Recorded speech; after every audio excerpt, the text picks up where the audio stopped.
second sea headquarters for the Royal Navy. This is the oldest of all the Royal Navy in North Africa, and it's built here on Whale Island. Yes, all of this land is a massive island. It's all of the mud and dirt the prisoners had dug out of Portsmouth. It was being carted right down the bottom of the harbour and dumped, and it just keeps coming back and back, eventually into the sea. Look all the way across the water to the right. Can you see a massive castle sat on the shore? Right next to that big grey hangar or shed. Alcester Castle. It started life in 285 AD. It was a Roman fort. Years later being used by Saxons. When the Normans found it, it was in a bit of a state.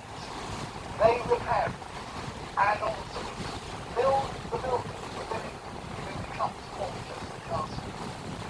285 is documented. This is when Portsmouth Harbour had become a naval base. It was Roman ships defending the fortress. Now as I'm talking to you, the tide is pouring in, remember? High tide is an hour and a half, 5 o'clock. Now when that tide goes back out, the whole middle of William, 16.5 miles, dries away into mud and sandbanks like it was this morning. And this is how deep a lot of Portsmouth was in the Napoleonic time. You couldn't sail the wooden ships into Portsmouth, it wasn't easy. They were left hanging outside, and the deep water anchored to street end. So I have a quick look to the island here, guys. Now she does take a few cars, and look, underneath the light way there's some of the passengers. But generally, she takes mostly HGV lorries.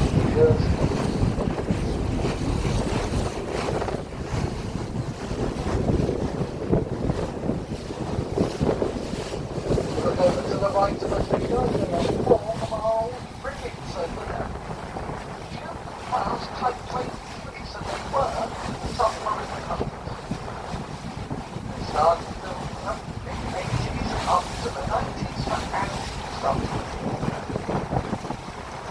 Now, all the boats have had their day. They've been taken out of service and they have been stripped of everything that could be used elsewhere, and now sold to the scrap yard return. How much do you think the scrap yard is going to give you for one of those old ships? Have you got a figure for your money? It does vary. Now that's the note to sold 18 months ago, 735. The bottom sold weeks ago, just under a million.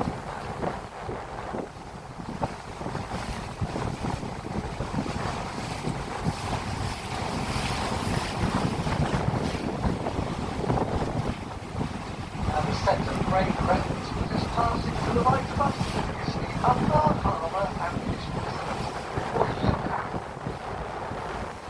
This is where they take warships to load and unload ordnance, missiles, torpedoes, that sort of thing.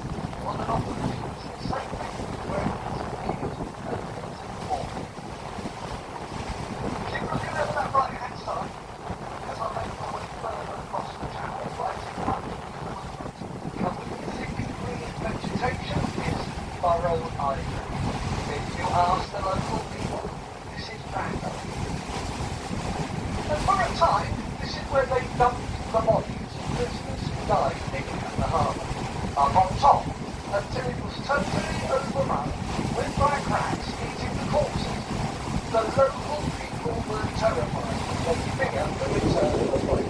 They commissioned the Navy to clean the island. During the Second World War, hidden amongst the bushes were homing pigeons.